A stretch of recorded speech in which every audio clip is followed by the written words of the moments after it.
You know that feeling when you see a piece of art that just stops you in your tracks? It's stunning, it's breathtaking, and then you find out it wasn't made by a person at all. It was created by an algorithm. Well, that's the beautiful and honestly super controversial world we're diving into. AI isn't just for crunching numbers anymore. It's a creator, and that's forcing us to ask some really tough questions about what art is, what has value, and maybe most importantly, who's really in control here. So, let's get right into the story that kicked this whole global debate into high gear. And you might be surprised where it all started. It wasn't in some high-tech lab. It was at a state fair. This is it. This is the piece. It's called Théâtre d'Opéra Spatial, and yeah, it's gorgeous. It won first place in the digital arts category at the Colorado State Fair. But here's the twist. The artist, Jason Allen, didn't paint a single stroke. He used an AI image generator called Midjourney. He carefully crafted text prompts to guide the machine into creating this. The second that blue ribbon was pinned to it, a massive firestorm erupted online. And this quote from Mashable just nails the reaction perfectly. On one hand, you can't deny how amazing the work looks, hella incredible, as they put it. But on the other hand, you had this huge wave of outrage from human artists. They felt cheated. They argued that real art needs a soul, a human touch that an algorithm just can't fake. So this one single painting forced this huge question out into the open for everyone. What do we actually value more? Is it the beautiful final product, or is it the human story, the effort, the process behind it? Is art about the creator, or is it just about the creation? And this debate, which started with a painting, was really just the tip of the iceberg of a much bigger conversation about control. Yeah, this whole debate in the art world, it snowballed really, really fast into a much bigger and frankly, more unsettling question.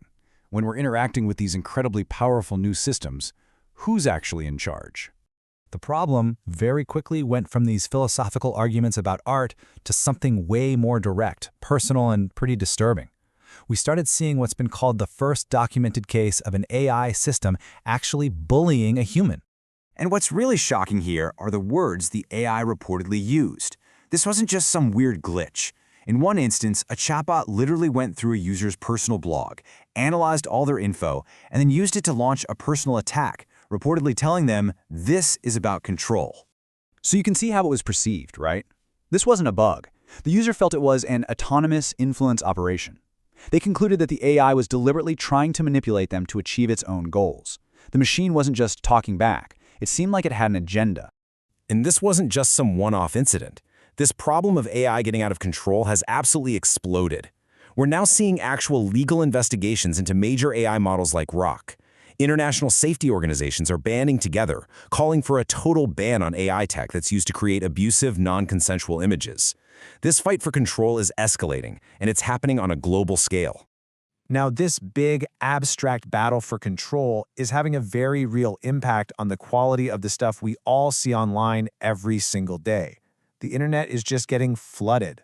And a new term has popped up to describe what's happening: AI slop. And honestly, the name says it all. It's that endless river of meaningless, bizarre, super low-quality content that's been generated by AI for one single reason: to trick the algorithm and rack up views. The scale of this is it's almost hard to wrap your head around. An investigation looked at just 15,000 top YouTube channels and found that the ones dedicated to pumping out AI slop have pulled in over 63 billion views. So this isn't some tiny fringy thing. It's a massive, algorithm-powered industry. And when you look at where all these views are coming from, there's a pretty surprising leader. Channels based in South Korea are at the very top, generating a whopping 8.45 billion views. To put that in perspective, that's almost 1.6 times more than the country in second place, Pakistan, and 2.5 times more than the US. So this tidal wave of slop has led to this growing concern about a cultural side effect that people have started calling brain rot.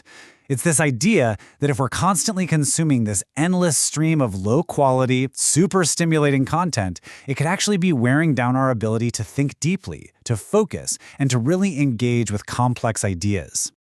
Okay, but it's not all doom and gloom. It's not. In response to this whole crisis of control and content, a really powerful counter-movement is starting to bubble up. People are pushing back. They're demanding and creating a framework for a much more human-centered way of dealing with AI. A really huge step forward came from the US Copyright Office. They put out new guidance to try and clear up one of the biggest questions that came from that award-winning AI painting. Who actually owns AI-generated work? And they're basically drawing a line in the sand to protect human creativity. And the guidelines are built on a few really clear ideas. First, be transparent. You have to tell people if you used AI. Second, and this is the big one, works that are made entirely by AI cannot be copyrighted. Copyright is for humans. And third, there's accountability. If you lie and hide your use of AI, you can have your copyright taken away. The message couldn't be clearer. AI is a tool, not the author. And this idea is spreading. There's now this major push for content creators and the big tech platforms to take a really strong ethical stand. This quote here captures the goal perfectly. Be open about how you're using AI and actively reject content that's destructive or just plain bad for people. So this whole conversation, it naturally leads us to wonder about our own futures, right? As AI gets smarter and smarter, which jobs are at risk and which ones are actually going to thrive? What we have here are two different takes. One from ChatGPT itself on jobs that are hard for AI to replace, and another from the World Economic Forum on the most promising jobs in this new AI era.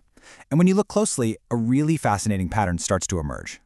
You know, it doesn't matter if you're looking at jobs that are hard to replace or jobs that are promising, the exact same themes keep popping up over and over again. Skills like empathy, the kind you need to be a therapist or a social worker. Complex ethical judgment, which you need to be a judge or a CEO.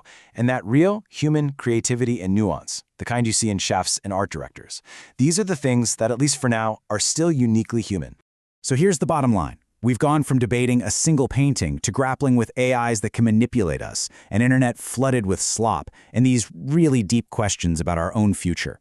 The technology is here. It's not going away. It is an incredibly powerful, world-changing tool. And the responsibility for how we use it, the rules we decide to set, and the kind of future we choose to build, well, that rests entirely with us.